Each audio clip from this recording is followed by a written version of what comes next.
Jamnagar network news અસલ ગુજરાતી મિજાજ.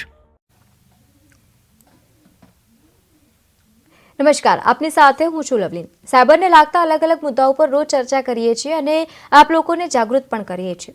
અત્યારના સમયમાં સાયબર ફ્રોડ એટલું બધું વધી ગયું છે કે અલગ અલગ તરીકે લોકો આપને આકર્ષાતા હોય છે. પછી મેસેજ આવે, પછી કોલ્સ આવે. અલગ અલગ ફિશિંગ એટલે શું થાય છે, આજનો મહત્વનો મુદ્દો એ છે કે કઈ રીતે તમને છેતરવામાં આવે છે, કઈ રીતે તમને એડ તમારે સ્ક્રીન ઉપર બતાવવામાં આવે છે અને પછી કોઈક મેસેજ તમારા SMS બોક્સમાં પડે છે, તમને લુભાવણી લાલચો આપવામાં આવે છે અને પછી તમે શિકાર થઈ જાઓ છો સાયબર ફ્રોડનું. અને એટલા જ માટે ચર્ચા કરવા માટે અમારી સાથે માનસી શાહ જોડાઈ ગયા છે, જે સાયબર એક્સપર્ટ છે. સ્વાગત છે આપનું નેટવર્ક ન્યૂઝમાં. નમસ્કાર દર્શક મિત્રો. હવે જેમ કે મેં તમને આગળના એપિસોડમાં જણાવ્યું હતું કે સાયબરના અલગ અલગ પ્રકારો દ્વારા કઈ રીતે સાયબર ફ્રોડો આપણને આમ જનતાને લૂંટે છે, તો એ જે માલવેર ફંક્શન આપણે કર્યું હતું, હવે એ જ રીતનો જે બીજો પ્રકાર છે ફિશિંગ છે. હવે ફિશિંગમાં એવું થાય છે કે જેમ પહેલાના જ્યારે ઇન્ટરનેટ નહોતું તો પહેલાના જમાનામાં જે ઠગી થતી હતી એ કે કોઈને એવી રીતે લાઈક ફિઝિકલી નકલી CBI પોલીસ બનીને કે એવી રીતે કોઈ મંત્રીઓના ઘરમાં કે કશે પણ રેડ પાડવાનું એ લોકોનું કામ હતું. જેમ કે તમને મૂવી ખબર હશે કે સ્પેશિયલ 26 નામની જે મૂવી આવી હતી, એમાં એ લોકો મંત્રીના ઘરે રેડ પાડે છે અને એ ત્યારે એ ફિઝિકલી ઠગાઈ થાય છે. પણ હવે આજના જે ઇન્ટરનેટના વધતા ચલણને લીધે લોકો સાયબર માફિયાઓ ઓનલાઈન ઠગી કઈ રીતે કરે છે, તો એને જ ફિશિંગ કહેવાય છે. હવે ઓનલાઈન ઠગીમાં એવું હોય છે બે પ્રકાર, લાઈક કે તમારે કોઈ ગવર્મેન્ટ હોય, સરકારમાં ડેટા ચોરી કરવો હોય, કાં તો સરકારની પોલિસી, સરકારનું બજેટ, એમાંથી જ્યારે એ લોકો ચોરી કરે છે તો મોટા પાયે સરકારને નુકસાન થાય છે. અને બીજી વસ્તુ જે આમ જનતાને એ લોકો ફિશિંગના ઈમેલ દ્વારા લૂંટે છે, તો એ એક પ્રકાર છે. અને બીજું જ કે બિગ કંપનીઝને એ લોકો ટાર્ગેટ કરે છે, જ્યારે મોટી મોટી કંપનીઝ હોય એનો ડેટા ચોરી કરવાનો, એનું બેલેન્સ શીટ ચોરી કરે છે અને એ પ્રકારે એ લોકો ઠગી કરીને મિલિયન્સમાં રૂપિયા એ લોકો ડિમાન્ડ કરે છે. બિલકુલ. તો આવી રીતે કોઈ પણ લોકોને મેનિપ્યુલેટ કરવાનું, કોઈ પણ લોકોને ટ્રેક કરવાનું, ટ્રિકી મેસેજો મોકલવાના, ઈમેલ મોકલવાના, અને એ રીતે જ્યારે પણ કોઈ પણ વ્યક્તિને મેનિપ્યુલેટ કરીને એની પાસે પૈસા પડાવવામાં આવે છે તો એને ફિશિંગ કહેવાય છે. ફિશિંગના અલગ અલગ પ્રકાર છે. હું તમને સ્ટેપ બાય સ્ટેપ બતાવતી જઈશ. પ્લસ તમે એ બધાની જાણકારીથી મતલબ એનાથી કઈ રીતે બચી શકો છો. તો પહેલો પ્રકાર છે એમાં ઈમેલ ફિશિંગ. હવે ઈમેલ ફિશિંગમાં એવું છે કે ટાર્ગેટ કરવામાં આવે છે ઓડિયન્સને, લાઈક જેટલા પણ જનતા હોય છે એને એક સાથે લાખો કરોડોમાં એક સાથે ઈમેલ મોકલવામાં આવે છે.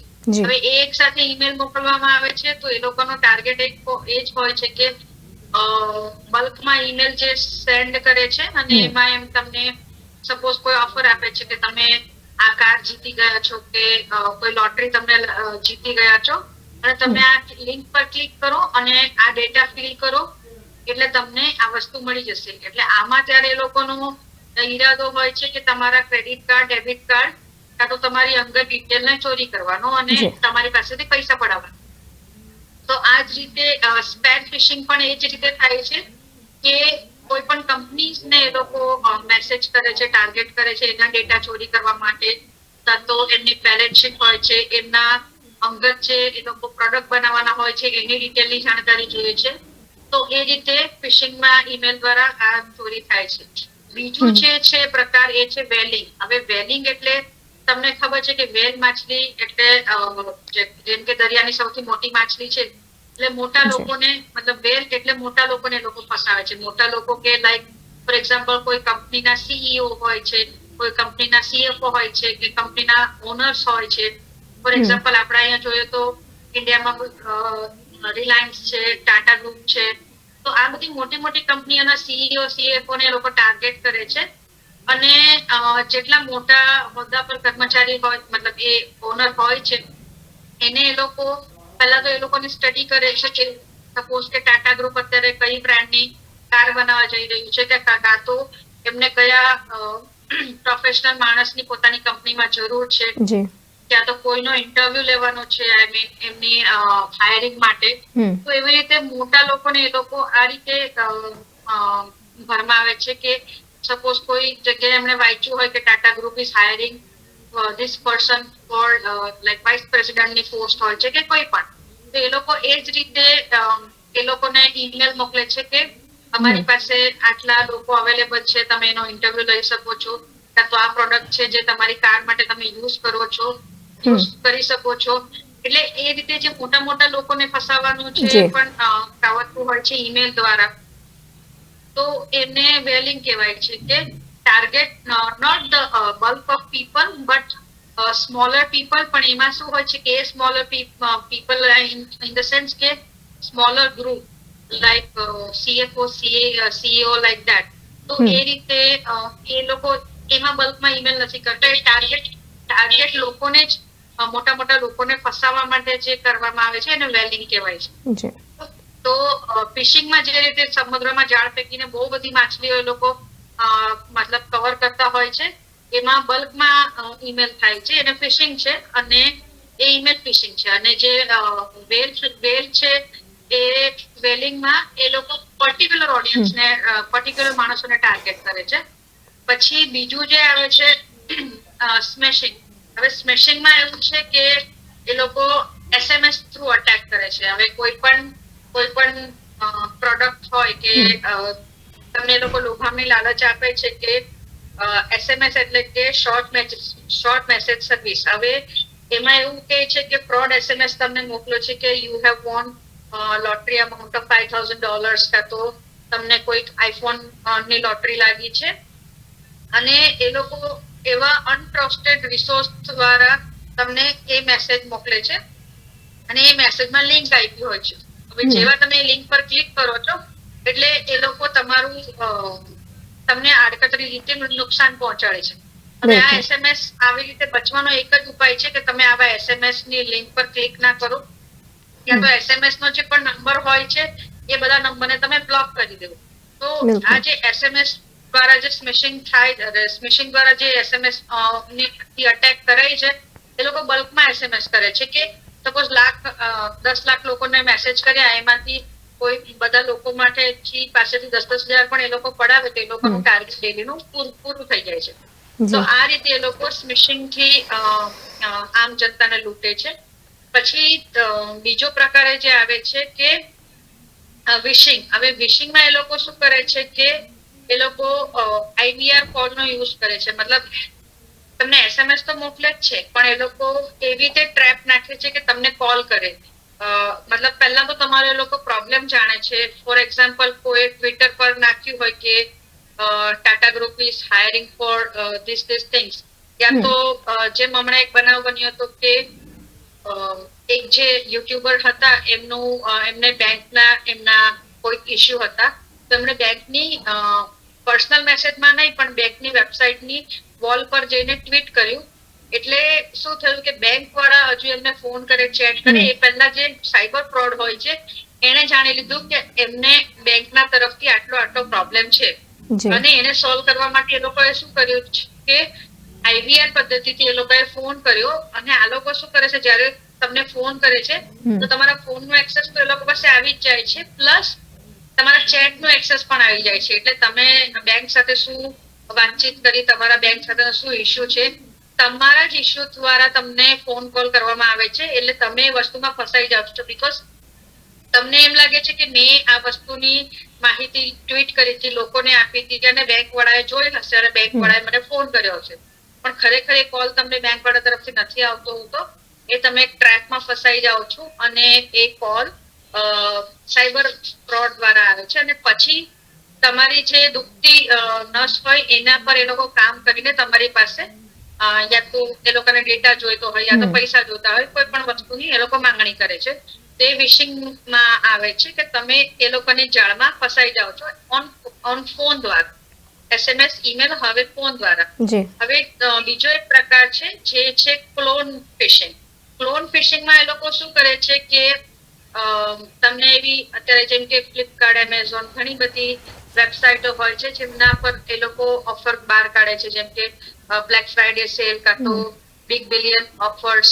આ બધી ઓફર્સ હોય છે ને, તો લોકોને લોભાવવા માટે આ લોકો જ્યારે પણ આવી બધી ઓફર્સના ડેઝ આવવાના હોય છે તો પોતાની જ ક્લોન વેબસાઇટ બનાવે છે. જેમ કે તમને એવું જ લાગે છે કે ફ્લિપકાર્ટની ઓરિજિનલ વેબસાઇટ છે, યા તો એમેઝોનની, યા તો કોઈ પણ એક ક્લોથિંગ સ્ટોરની વેબસાઇટ છે, અને જ્યારે એ લોકો જ્યારે ઓરિજિનલ વેબસાઇટ પરના સેલ ચાલુ થવાના હોય છે ત્યારે જ આ લોકો પોતાની ક્લોન કંપનીના પોપઅપ્સ બહાર પાડે છે કે તમે લાઈક 200 રૂપિયામાં આઈફોન વિન કરી લીધો છે, તમે ખાલી આટલી ડિટેલ અમને માહિતી પૂરી પાડો તો તમે આઈફોન જીતી શકો છો, અમે તમારા ઘરે કુરિયર કરી દઈશું, તમે કુરિયર માટે અમને આટલા રૂપિયા આપો. હવે લોકોને ખબર છે કે આઈફોન 14, આઈફોન 16 ની કિંમત અત્યારે બહુ ઘણી બધી છે. હવે એને માટે સપોઝ કુરિયર માટે એ લોકો 4-5 હજાર રૂપિયા બી કે તમારે કુરિયરનો ખર્ચો ખાલી બેર કરવાનો રહેશે. હવે કુરિયરના ખર્ચા માટે 4-5 હજાર રૂપિયા કોઈ પણ વ્યક્તિ આપી દેવા તૈયાર હોય છે, કારણ કે એના વિશ લિસ્ટમાં હોય છે કે મને આઈફોન ખરીદવો છે. એટલે આવી રીતે 5-5 હજાર લોકો, અગર એ લોકો 50 લોકો પાસેથી પણ પડાવે કે 100 લોકો પાસેથી પણ પડાવે તો એમનું ડેલીનું ટાર્ગેટ જે કમાવાનું હોય છે અને લૂંટવાનું હોય છે એ પતી જાય છે. એટલે આ લોકો શું કરે છે કે મતલબ ક્લોન વેબસાઇટ બનાવે છે. કોઈ પણ સારી કંપની લઈ લો, એવું નથી કે ખાલી એ લોકો ઓનલાઈન સેલિંગની કંપની હોય છે. કોઈ પણ કંપની જેમાં કે ક્લોથિંગ વેબસાઇટ હોય છે કે તો એમેઝોન, ફ્લિપકાર્ટ અને બીજી બધી ઘણી કંપનીઓ હોય છે જે અત્યારે ઓનલાઈન સેલિંગ કરે છે. અને કોઈ પણ બ્યુટી પ્રોડક્ટ્સ હોય છે, નાયકા હોય છે, વોટેવર. સો આ બધી રીતે ક્લોનિંગ દ્વારા એ લોકો તમને લૂંટે છે. એટલે આ બધી વેબસાઇટ પર તમે બી છેતરાઈ શકો છો, કારણ કે એટલા બધા પોપઅપ મેસેજ તમને આવવા લાગે છે, તમને ઈમેલ આવવા લાગે છે, તમને લાગે છે કે આ બધું સાચું જ છે. તો ત્યારે તમારે એ તકેદારી રાખવાની છે કે તમારે જ્યારે પણ પહેલી વસ્તુ કે કોઈ લોભ લાલચની આશા રાખવાની નથી. આઈ મીન કે સપોઝ ફ્લિપકાર્ટમાં સેલ હોય તો ડેફિનેટલી અગર 10,000 ની વસ્તુ હોય તો માંડ 2-3 હજારનું ડિસ્કાઉન્ટ હોય છે. પણ તમને કોઈ આખો આઈફોન તમને 200 રૂપિયામાં મળે કે 500 રૂપિયામાં મળે, that is not possible. So that's why તમારે એ બધી બાબતનું ધ્યાન રાખવાનું છે કે આટલું બધું સેલ, આટલું બધું ડિસ્કાઉન્ટ કોઈ સામેવાળો શું કામ બીજાને ઓફર કરે. અને એવું નથી કે તમે એક જ ટાર્ગેટ હોવ છો, તમારી જેવા લાખો લોકો દુનિયામાં હોય છે કે જે લોકોને એ લોકો આવી રીતે ઈમેલ કે મેસેજીસ કરે છે. તો 200 રૂપિયામાં અગર એ લોકો આઈફોન વેચતા હોય તો પછી આ બધી કંપનીઓને મતલબ પોતાની પ્રોડક્ટ પણ એટલામાં તો નહીં બનતી હોય. તો તમારે એ વસ્તુ તમારે તકેદારી રાખવાની છે કે તમારી બુદ્ધિનો ઉપયોગ કરીને તમને આ બધા મેસેજ આવે અને તમે બ્લોક કરો. ઈમેલ છે એની લિંક ઓપન ના કરો. અને ઈમેલ ડેફિનેટલી સ્પેમમાં હોય છે, તો સ્પેમ ઈમેલ તમે રીડ કરવાનું પણ બની શકે તો ટાળો. હા, કોઈ વાર અમુક ઈમેલ્સ તમે સ્પેમમાં આવે છે જે તમારા કામના હોય છે, પણ જ્યારે પણ કોઈ પણ સેલ યા તો લોભ લાલચની જે ઓફર્સ આવે છે એના માટે બચવા માટે તમારે એ જ વસ્તુનો તમારો ઉપાય છે કે તમે એ ઈમેલની લિંક પર ક્લિક ના કરો. બાય ચાન્સ લિંક પર ક્લિક થઈ જાય તો જે ડેટા ફિલઅપ કરવાનું કે છે, કારણ કે આ ડેટા ઓનલાઈન એ લોકો સેલ કરે છે મોટી મોટી કંપનીઓને, કાં તો તમારા જ વિરુદ્ધ તમારા ડેટાનો ઉપયોગ કરે છે. તો કેમ કે એ લોકો લિંકમાં આધાર કાર્ડ નંબર માંગે છે, પેન કાર્ડ નંબર માંગે છે.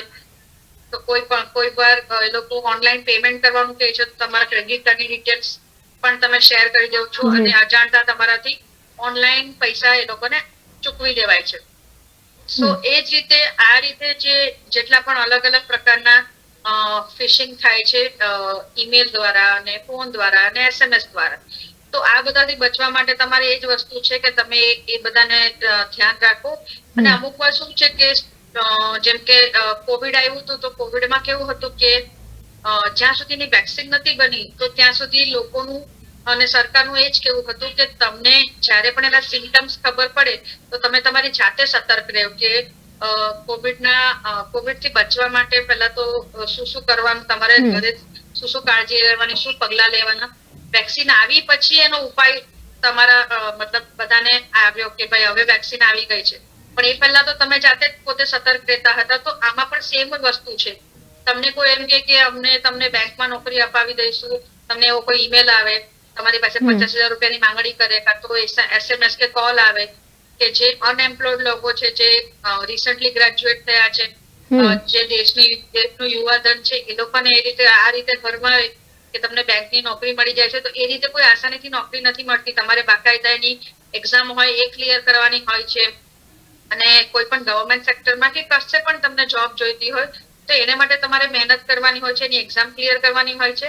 આ રીતે જયારે તમને 50,000 કે લાખ રૂપિયામાં અગર એ લોકો નોકરીનો વાયદો કરે તો ડેફિનેટલી તમારે ચેતવાની જરૂર છે કે એ લોકો તમને ગેરમાર્ગે લઈ જાય છે, અને આ એક પ્રકારનું ફ્રોડ જ છે. સો આ બધી રીતેથી તમે બચી શકો છો અગર તમે આ બધી ફિશિંગની માયાજાળ જેમ કે ઓનલાઈન ઠગીમાં તમે ના ફસાવો. તો આ આપણે આજે ડિસ્કસ કરી ફિશિંગ. હવે આપણે અલગ અલગ બીજી બધી જે ક્રાઇમની રીતો છે એ આપણે અલગ અલગ એપિસોડમાં ડિસ્કસ કરતા રહીશું અને તમને અમે જણાવતા રહીશું. બિલકુલ બિલકુલ, આપણે મારી સાથે જોડાયા અને સમગ્ર મુદ્દે ચર્ચા કરવા બદલ આપનો ખૂબ ખૂબ આભાર. ધન્યવાદ. તો તમે પણ દર્શક મિત્રો જે રીતે જોયું કે અત્યારના સમયમાં સાયબર ફ્રોડના કિસ્સાઓ સતત વધી રહ્યા છે, એવા સમયમાં ઓનલાઈન ફ્રોડથી કઈ રીતે બચી શકાય તે બાબતે રોજ માનસીજી અમને અલગ અલગ મુદ્દાઓ પર ચર્ચા કરીને સમજાવતા હોય છે. કાલે ફરી મળીશું એક નવા મુદ્દા સાથે. ત્યાં સુધી જોતા રહો નેટવર્ક ન્યૂઝ. નમસ્કાર.